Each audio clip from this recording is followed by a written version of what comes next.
At the moment I'm building a stealthy, off-grid, go anywhere, sleep anywhere camper van, and today it's raining and it's dark because I've been at work all day. Yeah. Now I've got home, it's raining.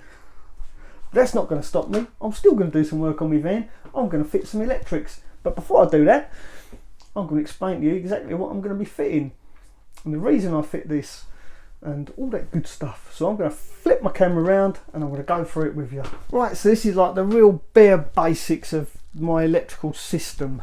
I just wanted to show you this for those people that are thinking about building a camper, just to show them that they don't need to spend a fortune on lithium ion batteries, massive inverters, or solar panels even. You don't need any of that stuff. If you just need, these are the bare basics that you need.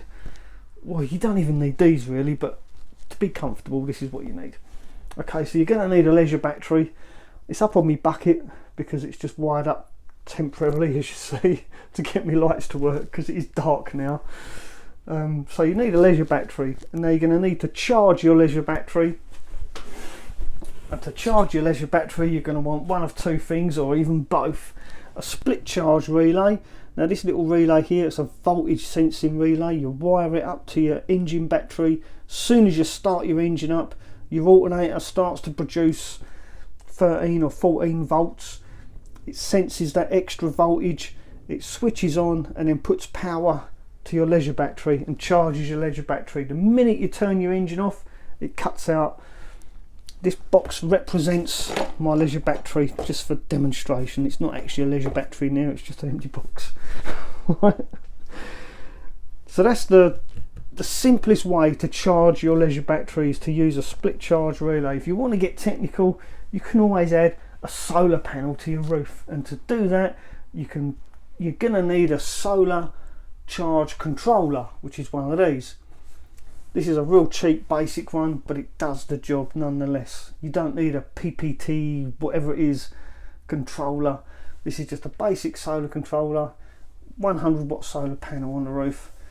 I mean, at the end of the day, we're in the UK, so yeah, that's that. And I'll show you quickly how that works. I'll just zoom in on there. So there, your solar control, your solar panel goes in there, your positive and your minus, your positive and your negative to your battery. Then you've got your positive and negative to feed all your components, all your auxiliary equipment that you want to run. When you have one of these, you don't run your electrical components straight from your battery, you run it from your solar controller. And you must not ground your components. All your negatives must come back to this. Okay, but if you're just using this system, split charge relay, you can run all your earths straight back to the chassis of the van. It's not a problem. But when you're using one of these, you mustn't. That's the only difference. But that's a whole new video. The purpose of this video is to show you the basics electrics.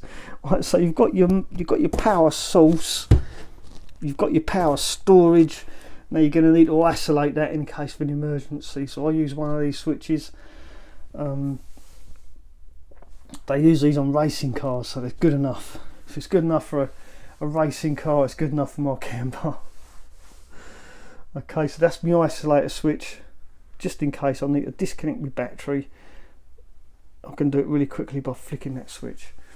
You're going to want some fuses, or in this case, this fuse box is perfect for using as a power hub. So your power will come from your battery to your isolator, from your isolator to your fuse box. Now once you've got your live going to this, you can then branch off all your different devices from your fuse box. Your fridge, your water pump, ceiling fan, lights, all that good stuff can all come straight from there. It makes it really simple. So this just represents your auxiliary stuff. Lights, this is a gas detector. If you've got propane in your camper, you must have a gas detector. I can't emphasize enough how important these are, and they are really cheap as well. But they run off of 12 volts. You can't get these and put batteries in them. They do need 12 volts. Power sockets, USB, 12 volt, and the little meter there to tell you what the voltage is on your battery. That so you can keep an eye on it so you don't let it go too flat. A tiny little inverter, 80 quid. You know, it's like 80 quid, and that will charge laptops. I mean, you could probably run a TV off of that as well. And that simply plugs into your 12 volt. And that is the real basics what you need. Obviously I'm going to have a little bit more than that, like with my fan and everything. But if you want to build a camper, if you're getting into this lifestyle for the first time and you're not sure, or you're on a tight budget, that is basically all you need. You don't need to spend, like I said, thousands of pounds on all this flash equipment. And not only that, if you've got this basic stuff, it's easy to fix, it's easy to maintain, it's easy to change out. Like if that relay was to go pop, it's like 60 quid to fix it.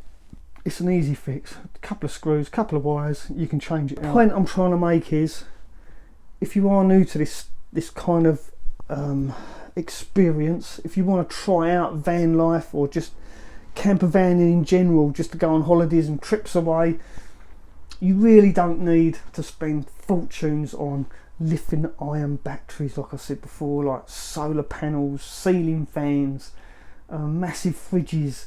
You don't need it. A little cool box will do fine, and you can even run stuff from your cigarette lighter socket in the cab of your van, like chargers and stuff, as long as your engine's running, because you don't want to go and flatten your battery. Alright. So yeah, if you want to try this out, then you just need two basic things: a van and a beard. And a gumph to do it. Okay, you don't need a beard, that's optional. Like solar panels. So there you go. See, I'm all serious one minute and then I'm mess about the next. Can't help it. I'll never be serious in my life. But yeah, the point I'm trying to make is that you don't need to spend a fortune. You don't even need to insulate your van if you don't want to. It is like, it's preferable, let's put it that way. Okay, it stops moisture and it stops stuff dripping down on you at night, so it makes it a little bit more comfortable. If that makes sense, if that makes any sense at all, then yeah, feel free to comment. So like I said, this lot that's now on the floor is going to go up there in a minute. So I've been at work today, I'm a bit hungry, but I'm determined to do some work on my van still. I'm going to spend just a couple of hours today working on it. So I just wanted to show you what I'll use before I fit it, because it's easier to show you whilst it's on the floor. There is a bit more to it than this. I mean, I have got another inverter, but it's only a little one. And obviously fridge and water pump and all that stuff, none of that's down there. But that's the bare basics, that's all you need. I just wanted to like reach out to those people that are new to this and that want to get into it, and reassure you that you don't need to spend an absolute fortune. Because I had someone yesterday say to me, how do you afford that? That's lovely, but that must cost a fortune. But no, it doesn't have to cost a fortune. My first van was an old Volkswagen and literally had one little light, 2-ring gas burner, a hand pump for like a tap, tiny little sink, and like a jerry can for a water container. And I think the fridge, it wasn't even a fridge, it was just a cool box. And I had some of the best time of my life in that old van. Travelled miles in it, absolutely loved it, but I just got fed up with fixing the bloody thing all the time, so it had to go. And that's where I am today. Like my little modern comforts, my memory foam mattress and the ceiling fan, which you don't need, by the way. Yeah, you really don't need it, it is just a luxury. Okay, so I'm going to crack on now. Just a quick video for today, because I've been at work all day, so but I still want to get stuff done. I still need to crack on with it. So I'm going to bugger off, leave you to your dinner and crack on. If you like this video, give me a thumbs up. Don't forget to subscribe, hit the notification bell, and help me get to 1,000 subs by Christmas. Make more Christmas. Go on, you know you want to. Ta-ra for now.